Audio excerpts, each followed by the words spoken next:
সাইয়েদনা মুসা আলাইহিস সালাম জিজ্ঞেস করলেন, ইয়া রাব্বি, আল্লাহ আপনার কি ঘুমে ধরে না?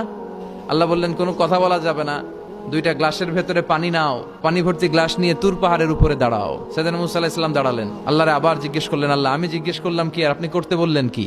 আল্লাহ বললেন, কথা বলো না, যা বলেছি তাই করো। তো মুসা আলাইহিস সালাম কিছু বলতে পারে না, পানি নিয়ে দাঁড়িয়ে রইলেন। মুসা আলাইহিস সালামকে আল্লাহ বললেন, তুমি দাঁড়িয়ে থাকো আর ঘুম রে, বললেন ঘুম তুই মুসারে ধর।